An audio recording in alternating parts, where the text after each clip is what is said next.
नमस्ते दोस्तों, क्या आप जानते हैं एंशियंट टाइम्स में हिंदू कल्चर में 8 तरह के विवाह हुआ करते थे, यानी 8 टाइप्स ऑफ मैरिजेस हुआ करते थे। इसमें से 4 विवाह को अधर्म कहा जाता था और 4 को धर्म कहा जाता था। जी हाँ, बराबर सुना आपने। 4 मैरिजेस ऐसे थे जो फादर या फैमिली के अप्रूवल से किए जाते थे, जबकि 4 ऐसे थे जहाँ पे अप्रूवल नहीं लिया जाता था, जो अनडिजायरेबल थे, जिन्हें अधर्म कहा जाता था। तो चलिए आज हम इस वीडियो में ये 8 तरह के मैरिजेस को डिस्कस करने वाले। जो सबसे पहले टाइप ऑफ मैरिज है वो है ब्रह्म विवाह। ब्रह्म विवाह की बात करें तो आज के डेट में जिस तरह से अरेंज मैरिज होते हैं, वैसे उस टाइम पे ब्रह्म मैरिज हुआ करते थे। ब्रह्म विवाह में क्या होता है, लड़की के लिए एक लड़का ढूंढा जाता था अपने ही कास्ट में, अपने ही क्लास का, जो कि वेल सेटल्ड हो ऑन बेसिस ऑफ मेरिट। लड़की के पापा वो लड़का ढूंढते थे और उसके साथ जैसे अरेंज मैरिज कराया जाता है वैसे अरेंज मैरिज कराया जाता था। लड़की को पूरा सजा धजा के ये शादी होती थी। तो ये फर्स्ट टाइप है जो कि बहुत सिंपल था, ब्रह्म मैरिज, और ज़्यादातर पेरेंट्स यही चाहते थे कि हमारी बेटी का ब्रह्म मैरिज ही हो। सेकेंड जो टाइप ऑफ मैरिज है वो है दैव विवाह।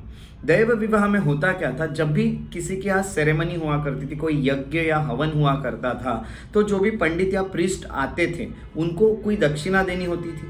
तो दक्षिणा ना देते हुए जो डॉटर होगी, घर की जो लड़की होगी, उसे पूरा सजा धजा के दुल्हन की तरह वो प्रीस्ट को दे दिया करते थे। फिर उस प्रीस्ट की उसके साथ शादी हो जाती थी, ऐसा कहा जाता था। और इस तरह के विवाह को दैव विवाह कहा जाता था। ये सेकेंड टाइप ऑफ मैरिज है जो हमें एंशियंट टाइम्स में देखने मिलता है।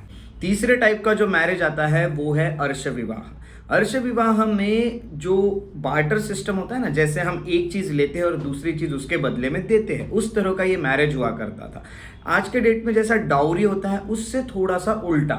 अगर हम अर्श विवाह की बात करें तो जो फादर होता है वो अपनी बेटी किसी को दे रहा है दुल्हन करके, एक लड़के को, तो वो लड़का भी कुछ ना कुछ उस बदले देगा। तो वो जो लड़का होता है, वो लड़का उस डॉटर मिलने के बदले वो लड़का 2 बैल की या फिर 2 गाय जो है वो दे दिया करता था। तो इस तरह से ये एक्सचेंज होता था और इस विवाह को कहते थे अर्श विवाह।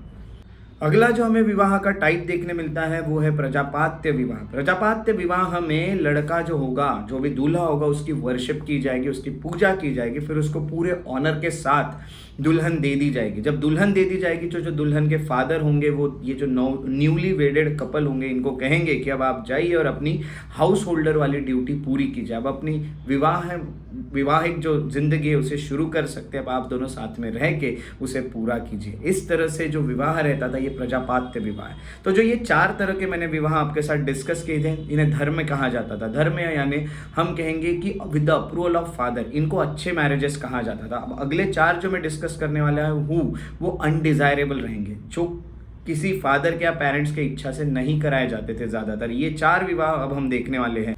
जो फर्स्ट ऐसा विवाह आपको देखने मिलता है वो है असुर विवाह, जो कि आज के हमारे डिस्कशन का 5th टाइप ऑफ मैरिज होगा। असुर विवाह में क्या होता था कि जब लड़की दी जाती थी तो लड़की की प्राइस करके कुछ पैसे दिए जाते थे, यानी ऐसे समझ जाए कि लड़कियों को खरीदा जा रहा है, दुल्हन को खरीदा जा रहा है। तो दुल्हन देने के बदले जो दूल्हे वाले होंगे वो कुछ प्राइस देंगे आपको। एक इकोनॉमिक कॉन्ट्रैक्ट जैसा होगा कि हम आपको अपनी बेटी दे रहे हैं और आप हमें कुछ पैसे दे रहे हैं। तो ये जो विवाह था टाइप का विवाह, इसे असुर विवाह कहा जाता था। उसके बाद जो हमें 6th टाइप देखने मिलता है वो है गंधर्व विवाह। गंधर्व विवाह यानी लव मैरिज। आज के डेट में जैसे लव मैरिज होता है कि लड़की लड़का एक दूसरे को पसंद करते हैं और दोनों की शादी हो जाती है, दोनों का विवाह हो जाता है। तो यहाँ पे किसी का अप्रूवल नहीं हुआ करता था, फैमिली का अप्रूवल नहीं हुआ करता था, यहाँ डाउरी की कोई बात नहीं हुआ करती थी। डायरेक्टली ये दोनों मिलकर शादी कर लेते थे और एक तरह से ऐसा कहा जाता था कि ये एक अधर्म विवाह है क्योंकि यहाँ पे अप्रूवल नहीं मिल रहा है। तो ये एक और टाइप है जिसको गंधर्व विवाह कहा जाता है। अगला जो 7th टाइप ऑफ मैरिज हमें देखने मिल रहा है वो है राक्षस विवाह। राक्षस विवाह जैसे नाम से पता चल रहा है बहुत अच्छा टाइप तो नहीं होगा मैरिज का। यहाँ पे लड़की को भगाया जाता था। भगाया यानी लड़की को किडनैप जैसे किया जाता था। ऐसा नहीं है कि लड़की की इच्छा है, लड़की की इच्छा ना होती उसे किडनैप किया जाता था, उसे ले जाया जाता था और फिर उससे शादी कर ली जाती थी।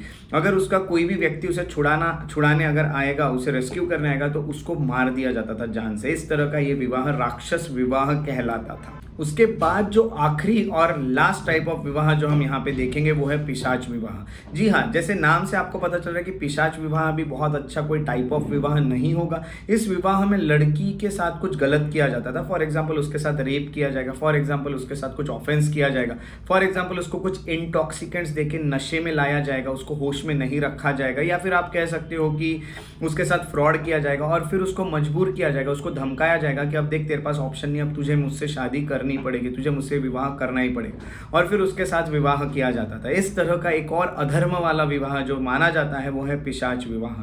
तो यहाँ पे हमने जो 8 तरह के विवाह देखे उसमें जो मैंने पहले 4 डिस्कस किए वो अच्छे विवाह माने जाते थे, और बाद के जो 4 हमने डिस्कस किए उसे बुरे विवाह माने जाते थे। इस तरह से 8 विवाह हिंदू जो कल्चर है एंशियंट टाइम में उसमें आपको देखने मिलते हैं।